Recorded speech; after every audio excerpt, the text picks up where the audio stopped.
most of the times I would say that young people today are far sharper than their parents. Not only when they were that age, but what they are right now. They know far more about the world. They don't have the lived experience of their parents, but they do have a lot more knowledge. Knowledge plus action equals power. And this young generation, what it has is the courage to put in that action. The place that young people feel most alone today are their own homes, and they find communities on the other hand on the internet that make them feel less alone. Is it even possible for you to be a hustler and yet have a great mental and emotional health? I've battled clinical anxiety. I was diagnosed when I was 30.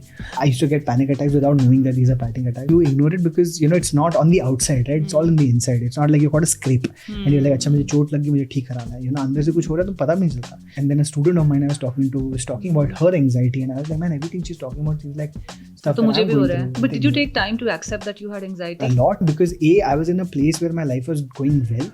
So I had always associated mental health with something that happens when you are, not doing well in life. You are just lost in your life sometimes. And that happens because there's just so much pressure of being a certain way.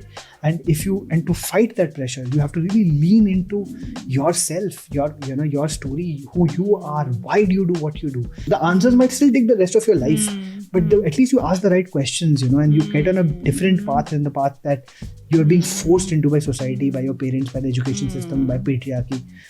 And a lot of healing happens within. So this journey within, taking the journey within is extremely important. Just define the process of healing for me, Nikhil.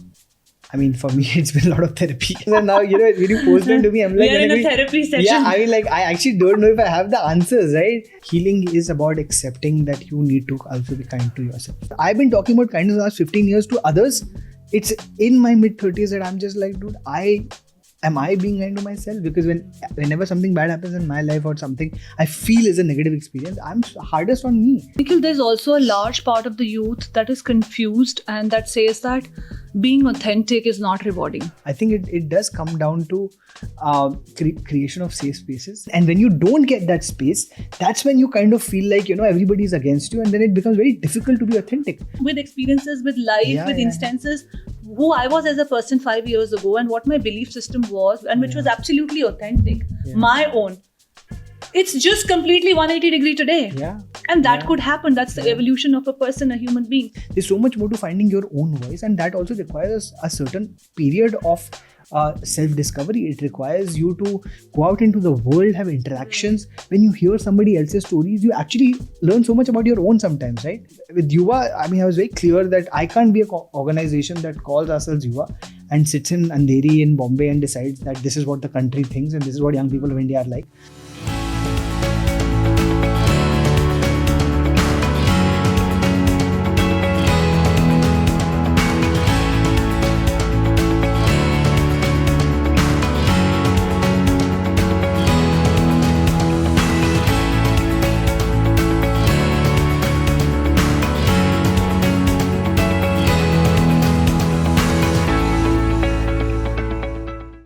Hi everyone, welcome to the Journey Within podcast with me, Shobha Rana. This is a podcast where we try to understand the concept of taking the journey within to understand my inner world. Now, this is very important because my inner world is where the processing of all the thoughts, feelings, emotions, experiences happen. My inner world is something that decides my experience of life. And this is a world from where I can connect to other human beings. Today with me, I have my guest who is the CEO and co-founder for YUVA. Please welcome Nikhil Taneja. Thanks, Shobha. Such a lovely introduction. And I loved what you said in the beginning. Lots to take away from me as well. That's very, very kind of you, Nikhil. You're doing some really amazing work with YUVA and the kind of things that you're doing, the kind of content that you're creating. Lekin us sabse pehle, I just want to ask one really important question to you. Yeah. A couple of days ago, you were sitting with Bill Gates in one room, on one chair, having a conversation with him. And today you're sitting here with me. Your fortune has made you meet me. So how does that feel? I'm, this is actually, it's much cooler for me to be on the other side, because when I'm, absolutely, isn't it, right? Like, being the guest is always cooler than being the host, I think sometimes. Both have their own place, but I love being a guest because I don't have to prep. I don't have to, think so much. I don't have that much anxiety, So I actually value this a lot more. So thank you for having me. Hello, Bill Gates, sir. That's what he said. We are going to only put this one line with this thing, and we are sorted. No, Nikhil, but on a more serious note, which is especially around socially conscious content, there's always a personal backstory there. I truly believe in that. So, what's your backstory? I mean, my background is in entertainment industry. I used to be a filmmaker. I mean, I still am, I suppose, in many ways. I used to work with Yash Raj Films, and even there, I was heading content and development for Y Films, which is a youth wing of Yash Raj Films. And I think that was the first time in my life where I was in a position of privilege, where I could pretty much decide what is to be made and put out in terms of content, in terms of entertainment. And I had the backing of this massive studio, legendary legacy of Yash Raj Films, and I was very, it was, again, there was a ton of privilege in the fact that I was given this freedom by none other than Aditya Chopra to kind of make the things we believe in, on digital at that time. So my claim to fame in many ways was that I made 4 of the first 8-10 series ever made in India. Bang Baja Barat, Ladies Room, Papu Appa, Six Pack Band. And even, when I got to that position, my big question for me was, what is it that if I'm getting this power, I'm not from the industry, I'm not from Bombay, I don't have any, like, so to speak, backing here. As I came in 2008, and I was like cold. It's like hardly anybody I knew in the city. Kind of started making friends, one by one as I went along. But so to get there and to have this sudden place where you are dictating or deciding what is to be made, I always was like, what do I want, to say with the kind of work that I do? If I'm in this place, what can I offer to the world that has not been offered, and especially on digital? And this was 2015-16. So the other thing that was happening alongside was, on the weekends I used to teach at a college called Jai Hind College. I was a teacher. I used to really, I think the thing that I'm proudest of, the thing that's brought me most joy and most meaning in life has been being a teacher. So for 7 years I was teaching news reporting, actually, because I started off as a journalist with Hindustan Times. But my classes were more, very early in my time at Jai Hind, I kind of realized that instead of just teaching there, I think there was a bigger opportunity for me to learn from them as well, right? My students. And instead of just talking to them, I think the more, the greater thing and the better thing that I can possibly do. But when did this light bulb moment happen for you that, this is it? It happened when, I think it happened after a disastrous first year of teaching. Like my first year was like, I kind of went in thinking that, I'm going to change people's lives. I'm going to be like that teacher. I was big fan of, like, Dead Poets Society, Robin Williams. I still have like a very big poster of him in my home. And I was always like, I want to be that kind of a teacher. मैं जाऊँगा, लोगों को inspire कर दूँगा, ज़िंदगियाँ change कर दूँगा. And because I went with that idea, the first year was an absolute disaster, because people were like, they're all, today's young people, they're just like, they call bullshit. They're like, who are you to change our lives, right? And which is like the vibe that I got in my classes. And I was like, actually, they're right. So, the first year was pretty much a disaster. My students used to come up to me and be like, I think you should teach like this instead of this. I think this is how, and I was like, I'm getting advice from my students on, like, because I'm a terrible teacher.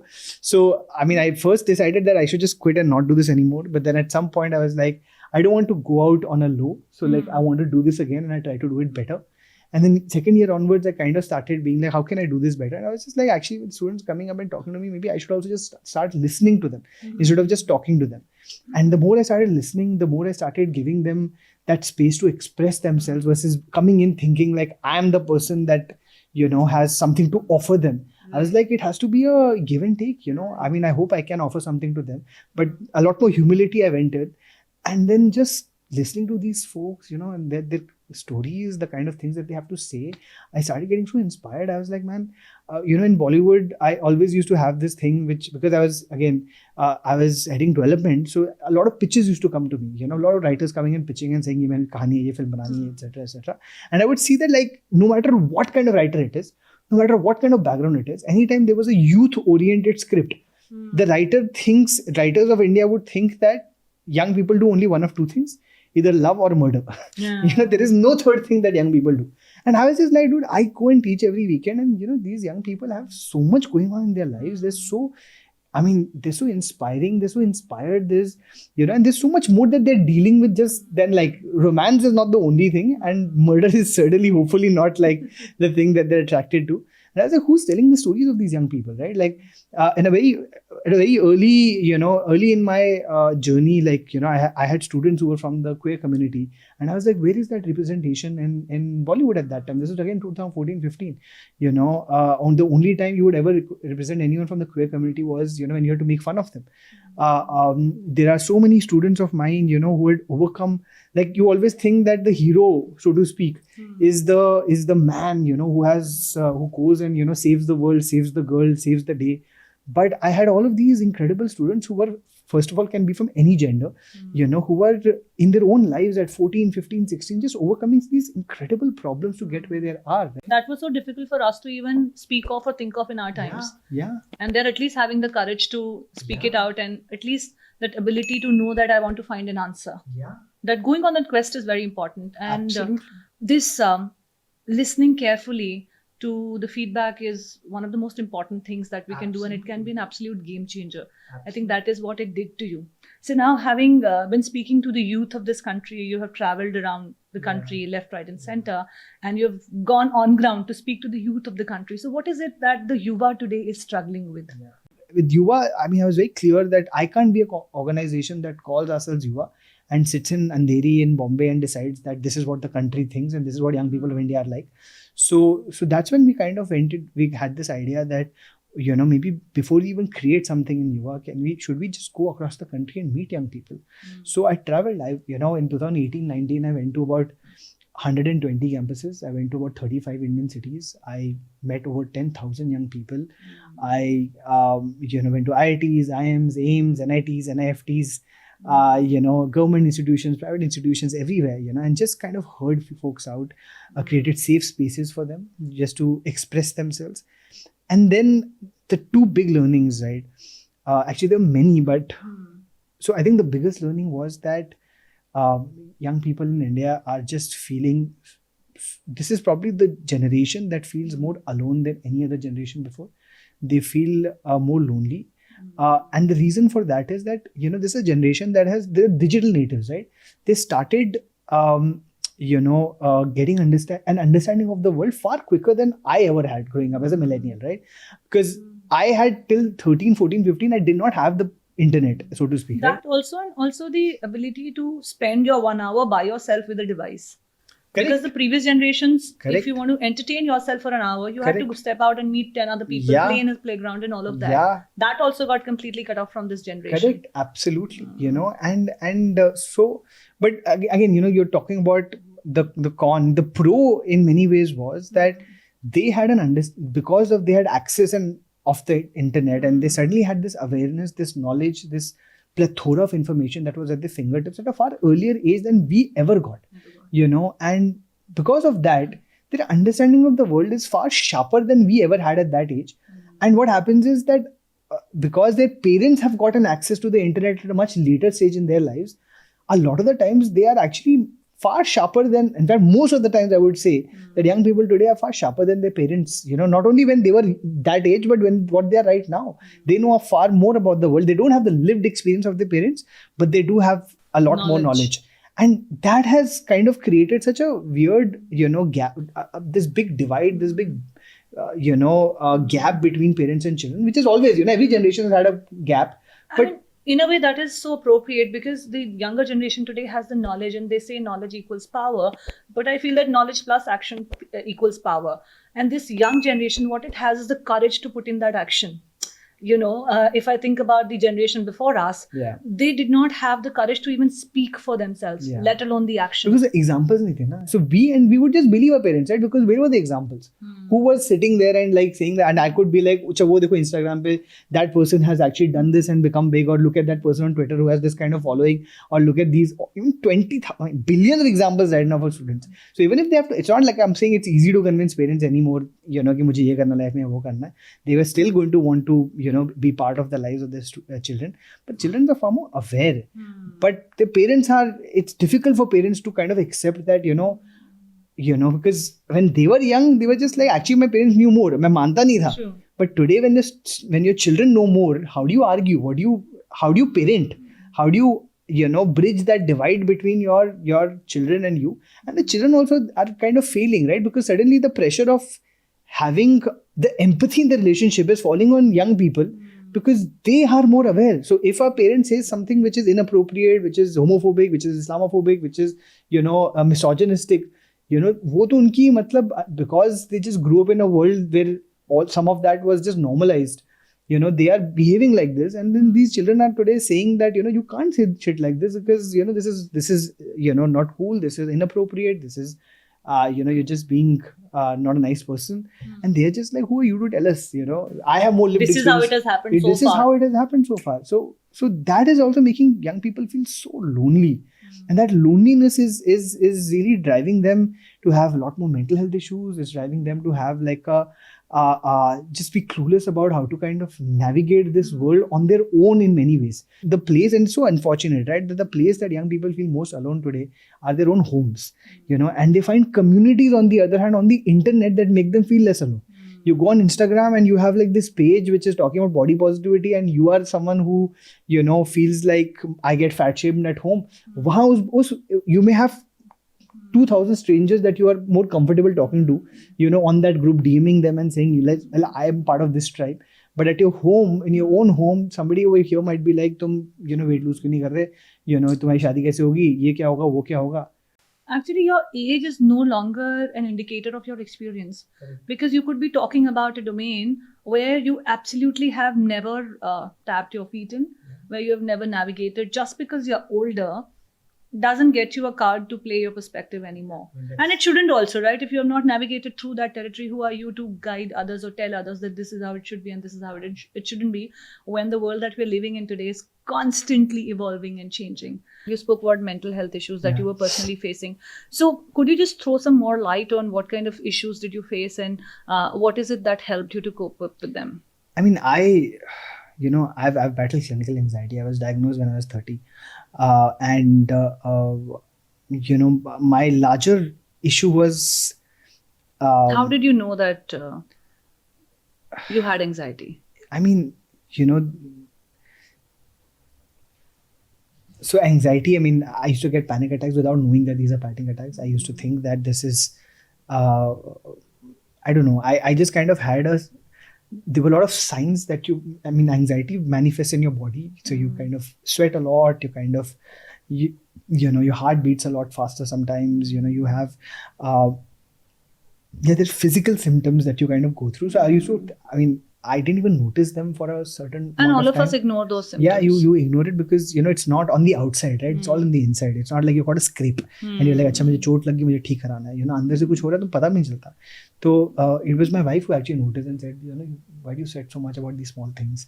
And somebody and then a student of mine I was talking to was talking about her anxiety, and I was like, man, everything she's talking about seems like stuff that I'm going through. Yeah, so it's just a bunch of folks around me, and I just started hearing and I started realizing that I might have something. But did you take time to accept that you had anxiety? A lot, because my anxiety. You were rejecting the idea that how could I be? Yeah, because I was in a place where my life was going well. So I had always associated mental health with something that happens when you are, not doing well in life. But I was in a very good place in life, and when I started having this, and once I went into therapy, and it took me again a long time to accept, because a lot of it really from therapy I realized comes back to the fact that as a man, I have been conditioned to look at my life in a certain way, and my entire battle was that I didn't want to live my life like how patriarchy wants. It's like living two lives all at once. One is what your personal belief system is now becoming because of what you're absorbing, and one is your conditioning. Yeah, the story that I've been given versus the story that you're living. Yeah, that you want to live. Yeah, or I want to find for myself, right? Correct. Like you don't even get that opportunity to find in the system, in the world, in the patriarchal world we live in, right? Like boys are told a certain thing, women are told a certain thing, people of other genders are told a certain thing. तुमको ऐसे ही बनना है, तुम्हें ऐसे ही behave करना है, तुम्हें यही करना life के अंदर, तुम ऐसे ही जाके ultimately तुम्हें this is your purpose in life, this is your mission statement in life, and you're not even allowed to find who you are or what you want to do in your life. And if you when you, and the anxiety or any kind of mental health issues, ultimately, beyond a point of time, of course there is some neurological issues. I'm not getting into that, but outside of neurology, outside of cognitive issues, in many ways, come from the fact that you are just lost in your life sometimes, and that happens because there's just so much pressure of being a certain way, and to fight that pressure, you have to really lean into yourself, your story, who you are, why do you do what you do, and those questions are very important, which we don't ask. Forget asking questions outside, we don't ask questions to ourselves. And I feel like the moment we start doing that, and it's such a nice tie into your journey within, the moment we kind of really look within, right, and start leaning onto that journey. What do I want inside? Who am I, and why do I do what I do, and why do I want to live a certain life and be a certain kind of person? The moment you start questioning those, the answers might still take the rest of your life, but at least you ask the right questions, and you get on a different path than the path that you are being forced into by society, by your parents, by the education system, by patriarchy. And a lot of healing happens within. So this journey within, taking the journey within, is extremely important. Just define the process of healing for me, Nikhil. I mean, for me, it's been a lot of therapy. I think that's been a lot of ways of healing. We name it as therapy, and which is something a lot of us do need.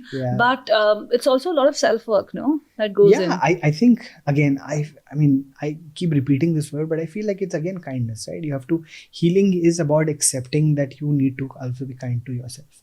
That, there are things that you're going to do wrong, and it's okay. There are times that you're going to fail, and it's okay. There are things that you can be, no matter how old you are, you can still not know at all, and it's okay.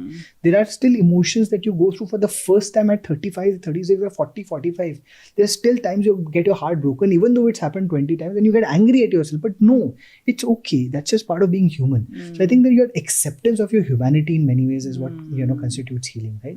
Awareness and acceptance really can change a lot of your perspective and build a lot of new perspective, which could be healing for you. Been meeting youth all across the country, and in fact all across the globe. Kids today are hustlers. They are doing multiple jobs. They are finding their passion. They are doing their hobbies. They are into extracurriculars. But how does one, or is it even possible for you to be a hustler and yet have a great mental and emotional health? Sometimes I feel like the pressure of having too many options, right? Like, we didn't have that many options. Even if we felt like mujhe ye karna hai, it was more instinct than like plethora of options. You have to fight for that option. Let me do this. Allow me to do this. Today, you are just like, you're on the internet, and everybody is doing 40 different things, right? Like, we also now have to adapt to that, right? We also have to kind of be like, okay, I have to be online here. I have to do a podcast. There's almost a pressure on you to find your passion. Correct. Even if you are okay doing what you're doing, but looking at others as comparative analysis puts you into this place that, अरे यार, मुझे तो मेरा passion ही नहीं पता. अच्छा, purpose भी ढूंढना होता है. अच्छा, that should be integrated into what I'm doing professionally also, because what I do professionally is 10 hours of my day. So अगर उसमें purpose नहीं है तो मतलब, am I lost? All these existential crisis questions are right in your face today at a very early age. So how does one navigate through that? No, and we don't know, and they don't know, right? How do you navigate? Because they're again going through this. As I said, this is the first generation that is living through social media, that is living through the internet. They don't have that distance to be or have the historical context to step back and say like, acha, here's the harmful effects, here's the good effects. So now, as a very simple analogy, my parents, when we were growing up and watching too much TV, they were like, TV mat dekha karo, kyunki tumhari itna TV dekhoge tumhari aankheं खराब हो जाएंगी. और होता भी था तब उस time. And होगी, मुझे भी specs लग गई है, आधे दुनिया को specs लग गई थी, so they were right because अब सारे चश्मे लगा के घूम रहे, तो फिर क्या आप example दोगे वहाँ पे? But they had the context to know that ये होता है. For the longest time, that parents over here did not even know like what is going on, because suddenly there's this exciting changes that are happening. You also want your children to be aware of these changes. You want them to also kind of be part of this new world. But then nobody knows the harmful effects. And today we are seeing the harmful effects. There's just so much mental health, issues going on. And when you're asking a question about, how does one hustle and yet keep they're not able to. And and I don't think that there is an answer to this question, or an easy answer to this question at all. The actual answer is you need to find a way of balancing the offline world and the online world. Unfortunately for this generation, these are not two different worlds. that demarcation was only for us as millennials. कि हमने देखी है दुनिया before the internet. We've seen a world without mobile phones. We've seen a world without 4G, etc., etc. So we had that context of what a world without this looks like. They don't have that context. So they don't know that there is a beyond a point of time कि एक offline दुनिया और एक online दुनिया, and I can actually take a break from the online world and just exist in the offline world. But what do you do in the offline world? How do you navigate that? They don't have that understanding beyond a point of time. So it's I feel really like, I have a lot of empathy for these kids who are going through, this, entirely on their own without anybody kind of, and unfortunately, most people are not empathetic at all towards them. They're just like, अरे तुम्हारे पास सब कुछ है, तुम अपने आप को इतना क्यों, what offline, what empathy do you need? It's like, that Sholay movie में वो सिक्का उछालते थे ना, ये मुझे लगता है सिक्का उछाला है, वो सिक्का ना बैठा नहीं है, वो ऐसे खड़ा है, यहाँ पे प्रोज है, यहाँ पे कॉन्स है ना, वो प्रोज की तरफ बैठा है ना कॉन्स की तरफ बैठा है, तो समझ नहीं आ रहा. The confusion is really humongous and huge, and these confusing times, how does one stay relevant when the point of reference is changing every now and then? How do you know what your true desire is when your desire is also changing every now and then? These are really good questions, Shobha. And I think my perspective would be to look at it in a slightly different way. Instead of asking the question of how do you stay relevant, I think the larger question we need to ask is why do we need to be relevant? Because it just feels like हम लोगों ने मान लिया है कि ना this is all necessary beyond a point of time ना, because social media companies and tech companies and have just shown us this world saying that, well, if you get X number of followers, you are relevant. If you get this blue tick, you are relevant. If you get you're getting views and comments and shares and dopamine hits and likes and what, etc., etc., that's your relevance, etc., etc. But who, one day somebody just decided that and we've all gone along with it. Why does one need to, so to speak, be relevant? How does that matter? Again, because I have had the privilege of being in a place where I've seen a world before and outside of the internet. पहले relevance क्या होती थी? It was deep work, right? Like you do, Malcolm Gladwell has written a book where he's explained the concept of 10,000 hours. You put 10,000 hours in something and you become the master of that craft. And if you become the master of that craft... One of my favorite authors, by the way. Yeah, so if you become the master of that craft, you get recognition. That's relevance also, right? And previously, even today, after hundreds of years, Beethoven is well known. And the reason for that, the relevance has come from the fact that he was just so good at what they do, right? He was... And unfortunately, because of these, pressures of being relevant, I don't think that anybody is able to kind of hone whatever they're good at. Because before they can do that, something changes and you're just like, okay, and they jump onto the next thing. Yeah, because you're like, okay, dancing is working for them, let me dance. Correct. Okay, acting is working for them, let me act. And it's not all, if you're doing this because it's fun and it's just a hobby, that's a different thing. How does one stay financially viable in the space of content creation? Like you've been doing socially conscious content, and it's not one of the easiest content pieces to trend with. But people say, "Arey, start to aise kiya tha," but now they've become this thing. Now they're into money making. Yeah. But at the end of the day, that's the hard truth, because you're also going to foot your bills with the money. Today I can look back and say this was the plan. But I've struggled myself, with this question and all the questions you've asked. I'm still struggling with it. We started Yuva with the idea that we are going to do long form content, and what I was doing at Yash Raj, actually, I wanted to just continue doing that socially conscious long form content. I was good at it. That was my craft in that sense, कि मुझे आता था वो. And then we kind of, the world started changing. Netflix came in, Amazon came in, Hotstar came in, which didn't exist at that time. And it didn't take over what you were trying to and curate. Then suddenly just making something on YouTube, became not viable. Like long form on YouTube suddenly became not as viable as it was 3 years ago, because, suddenly Amazon, Netflix was throwing a certain amount of money at actors, where we had got, in the first bunch of series, we had paid like pittance. And you had to kind of, keep the changes line. So then you again come back to your mission. Your mission wasn't just to, actually start a long form content company. Your mission was to kind of make young people feel less alone. Your mission was to listen to young people. Your mission was to create content that makes them, feel represented, that makes them feel empowered. And where are they at today? They're on Instagram. So maybe let's start with that, and then we did that roadshow, and we started only with an Instagram page, and then even that took some time to take off, and we had to really double down and just be like, nahi yaar, let's just keep at it, let's experiment, let's figure out what is working. We have to figure the platform out, we have to figure the audience out, but the idea was we need to reach them where they are at, so we tried. Our YouTube failed, beyond a point of time, we were not able to make YouTube work. But Instagram, suddenly became the platform where we kind of started getting a sense of, and we kind of started doing very well at it. And to be honest, Instagram, the company also started supporting us. They kind of put us in their, preferred partners list. We partnered with them. In fact, they've been one of our strongest supporters for the last, many years, and we have done tons of work with them, in partnership with them. But you had people who believed in what you were trying to do. They were believing in your vision and your mission. And then there are tough times, and we've had tons of tough times, and but we have kept at it, and we have kept trying to keep up with the change. When COVID happened, before COVID, we finally 1.5 years into the company, we had found a rhythm. We were like, what, we are a company that also does offline. College mein activations karte hain. Uske liye bhi humko people are supporting us in that, because we're reaching young people where they're at. And we had a, content, we were making content for Instagram, for YouTube. That was working. And then suddenly COVID happened, and everything we were doing offline, we just couldn't do. And then we had to pivot and be like, "Arey, ab offline to kar hi nahi sakte. Now what can we do on the internet?" So then we kind of said, what, one of the things that we would always wanted to do was, again, make important things interesting. And COVID came, there was so much misinformation, there was so much mental health issues, there was so much gender, gender-based violence that's happening. So much that was happening on the internet. So we said, can we be the voice, of reason, in all of this? Can we break down what is happening for young people?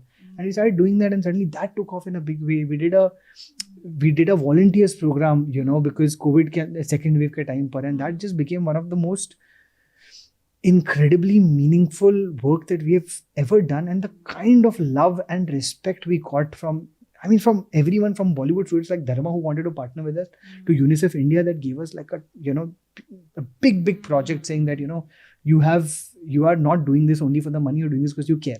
And that is what you has always been. But it's taken time, so.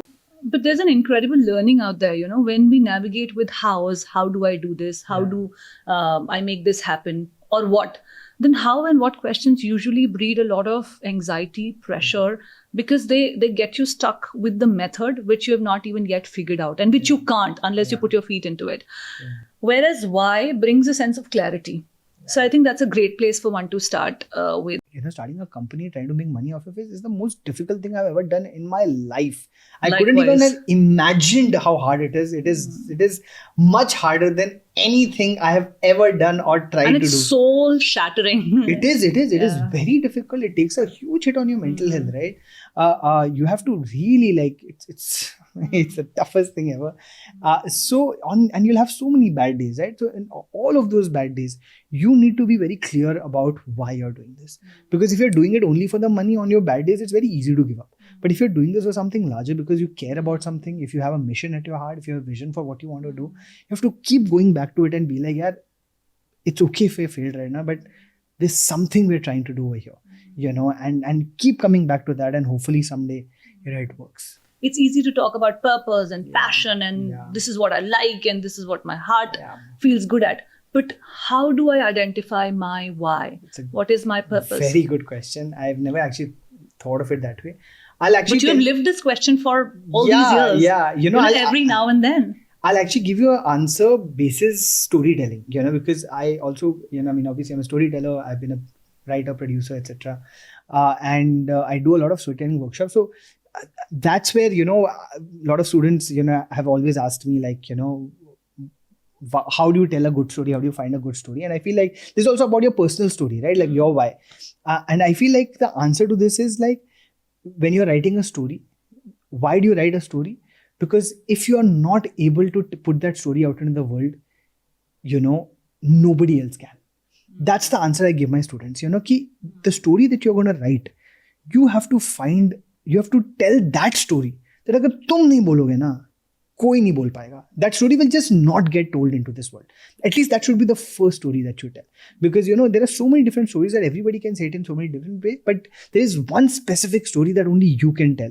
Find what that story is and then write that story. Because that is the truest form of, what your art is going to be. Because it's from deep inside of you. It's authentic to who you are. And I feel like in many ways, the company that you try to create or the work that you try to do, I mean, your why will come from that. What is that one thing that I can put out in the world that if I don't put it out, I don't think anybody else can. And Yuva is, I mean, now when I look back at it, I do see it. I think the kind of work that Yuva is doing, with all humility, I feel like we're at such an intersection of like so many different things. We're a for-profit that works on socially conscious content. We do campaigns with non-profits. We work with UNICEF. We work with Instagram. We work with Tinder. We do policy work.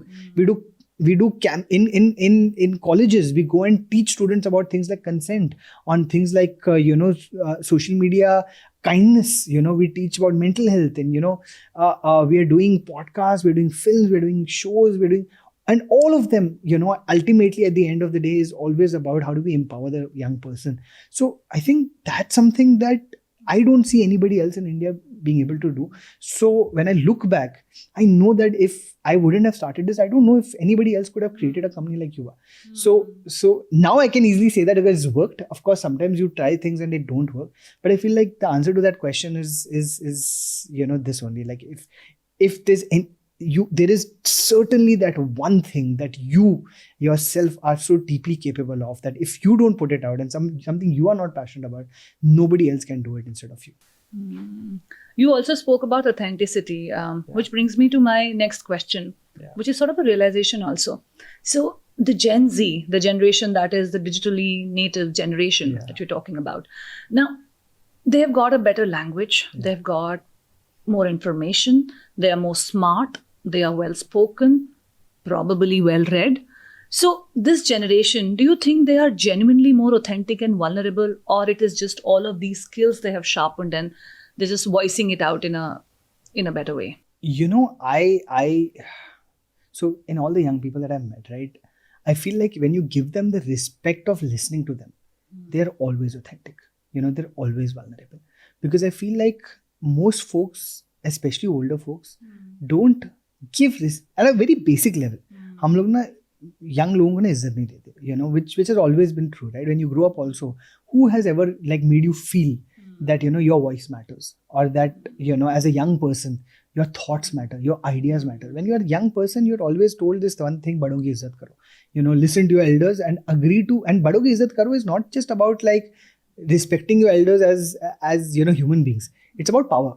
When you think about it, right? Like, respect those in power. Bade is not just about your family and your grandparents and your parents. Bade is like, koi bhi power mein ho na, right? You have to respect. In fact, when they don't have an answer, they say, behas mat karo. Exactly. It's all about, because badon ki izzat karo. Hum jab bade hain, or as people in power, whatever we are telling you, have to listen. And that's why most of our country just kind of, जहाँ power है ना, वहाँ पर rebel हो गए वहाँ, या वहाँ पर अपना मुंह नीचे करके वही सुनते हैं. किन्होंने नीचे कर लिया और कोई लोग एकदम रिबेल हो गए. Yeah, but that rebellion is only happens when you are younger, and that's what these young people today are because of the internet have been empowered enough to kind of be like, maybe the bade galat hai, maybe they don't know what they're talking about, and but again, who gives them that proof? You say who is backing them and patting their back and saying, what, you're right in actually questioning people.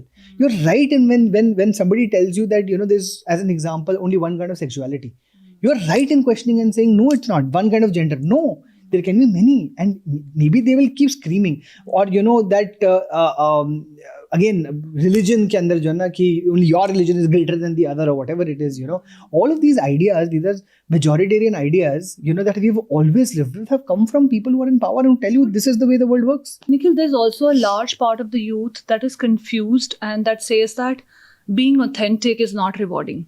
Yeah. Because of the same power of the internet and the stories that float on the internet and the content that sells on the internet, they feel that being authentic is also a mark of the weakness. Yeah. And you are fighting against the tides when you are being authentic, and which is true in so many cases also. I agree. So how does one navigate through that confusion, whether to be or not to be authentic? I think it does come down to, creation of safe spaces. You know what happens when you are able to express yourself and it's you find catharsis. The first thing you say is like, yeah, you've allowed me to share my story. Now I want to hear yours. And that's literally, I mean, that's how all friendships happen, right? All human bonding happens there. You share something and then you feel so grateful that the other person's listened. You are like, I also want to know your story now. Because stories are actually the basis of, human connection. Empathy comes from sharing, exchanging stories. But like mostly we are just so accustomed and especially in this generation where not many people are listening to young people, and there's so much inside of them with everything that's happening on the internet, and nobody is giving that space or holding space for them, or even like, I'm not even just talking about homes, earlier our political systems have worked in a way where you needed to be a certain age before you can be in power and decide things.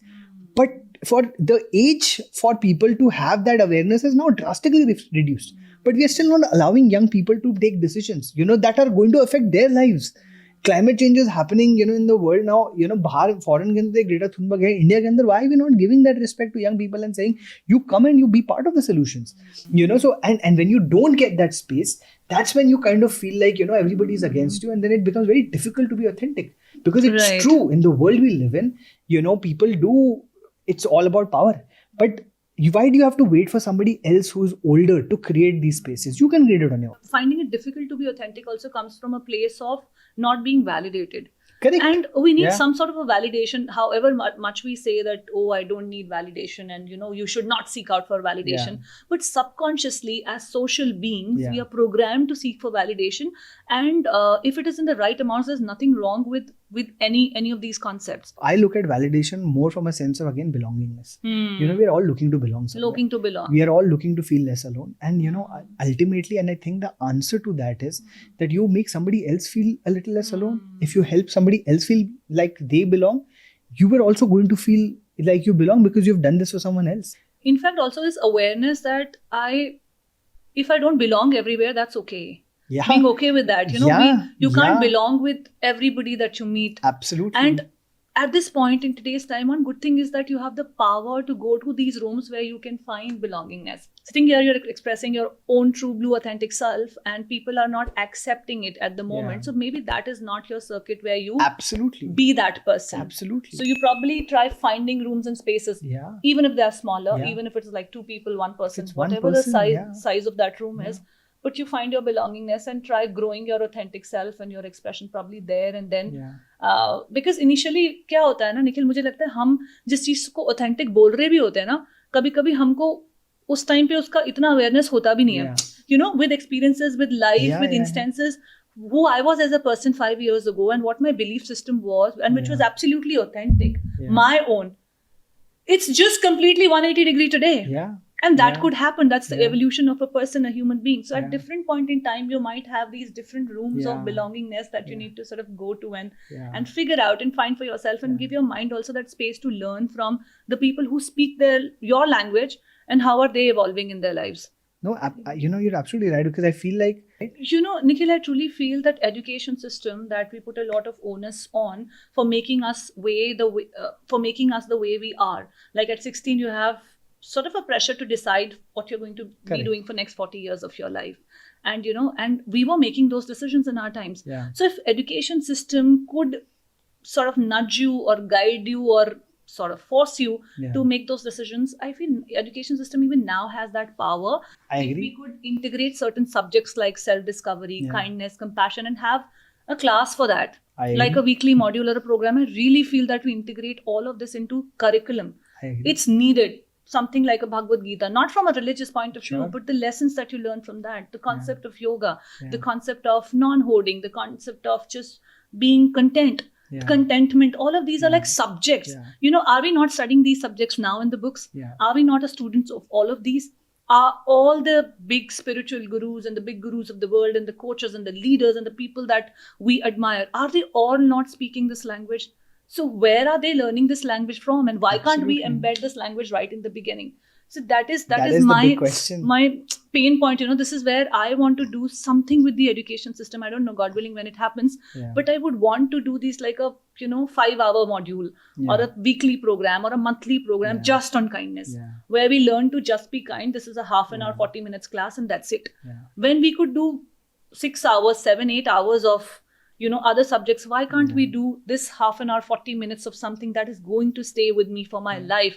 I don't know how much of math, physics, chemistry I'm going to use in my life, but this is something that I'm going to use because this is my life tool, right? How do I handle rejection? How do I handle my rock bottoms? How do I handle negativity, anxiety, stress, pressure, trauma? All of this is going to come from this path, which will set me on sort of a self-discovery mode, No, I mean, again, all of the questions that you have asked today, I think so many times the answer just comes down to something as simple as just being kind and being empathetic, right? And it is very difficult sometimes to also be kind because you are also going through something else. So I would say kindness also should start at yourself. First be kind to yourself. Recognize that even as young people, as even sometimes as older people, right? Like, I'm in my 30s. I'm only learning now to be kind to myself because I've always been I've been talking about kindness the last 15 years to others. It's in my mid-30s that I'm just like, dude, am I being kind to myself? Because whenever something bad happens in my life or something I feel is a negative experience, I'm hardest on me. I'm like, मैंने कुछ किया है, मेरी गलती है वगैरह वगैरह, which I also need to be like, yeah, we're all imperfect. We're all learning as we go along. Life is a series of trial and errors. There's something works, something doesn't work. That's just how it is. You're going to, succeed, so to speak, at something. You're going to fail at something.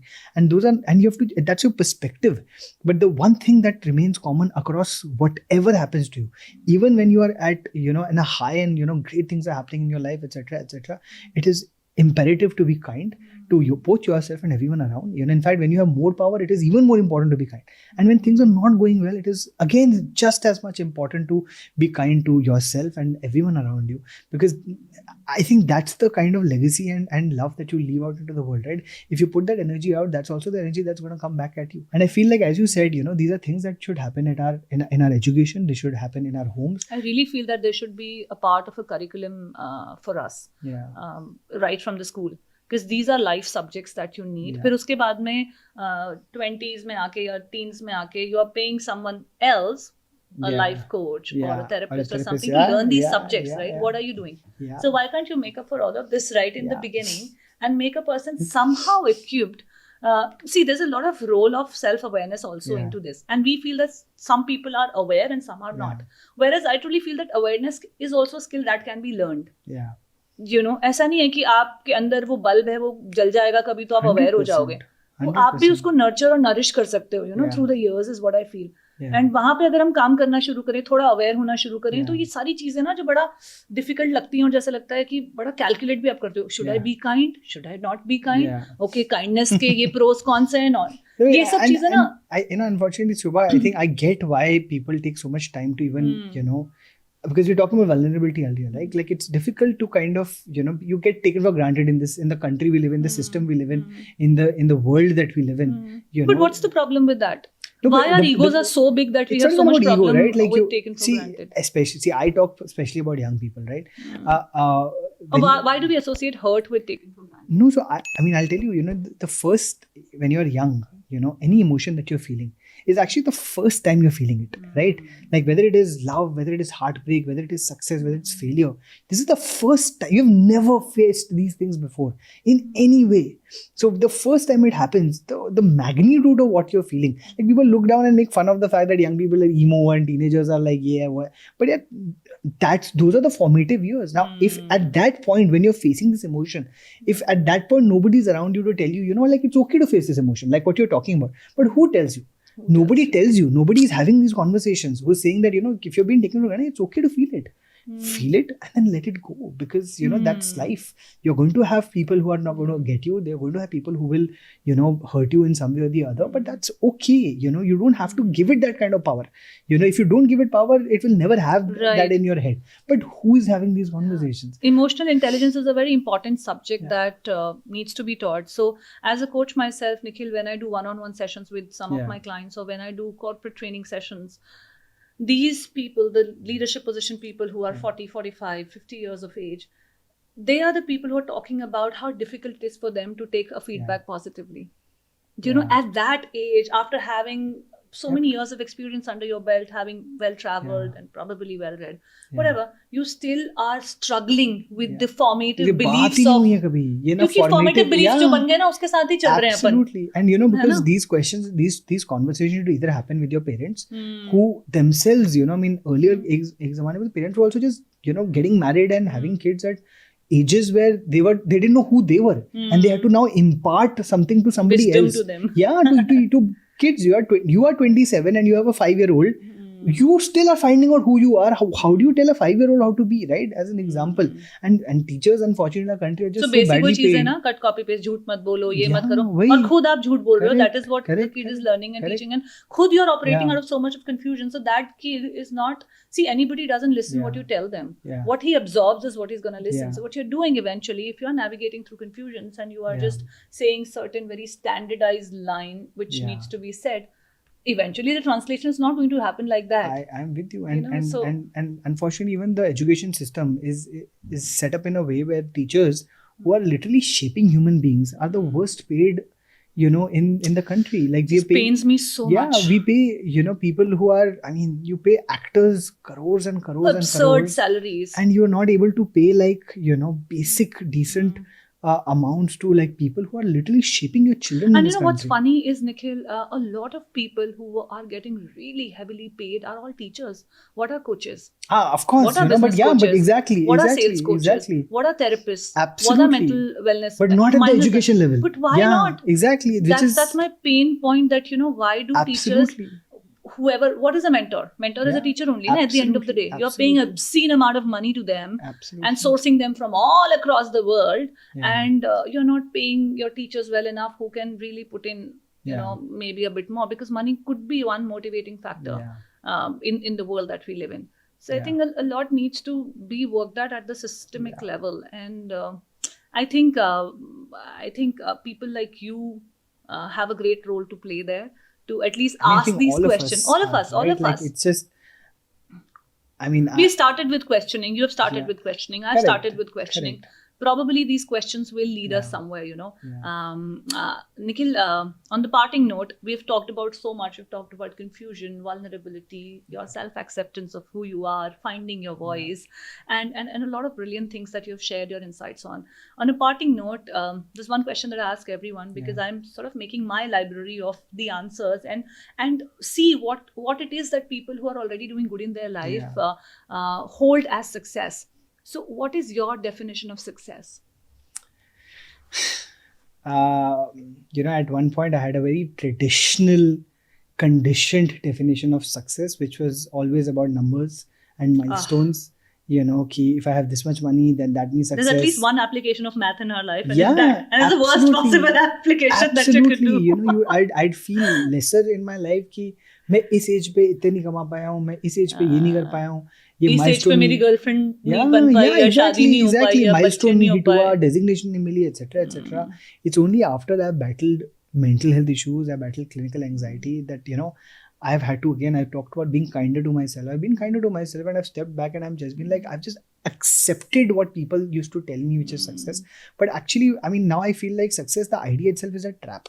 What is success? Why are we even defining our life with this term? I feel like, the more important thing is contentment. I think the more important thing is fulfillment. If you, in every single day that you live, if you are finding joy in that day, in some way or the other, that is, so to speak, success, right? Because you're feeling content, you're feeling fulfilled.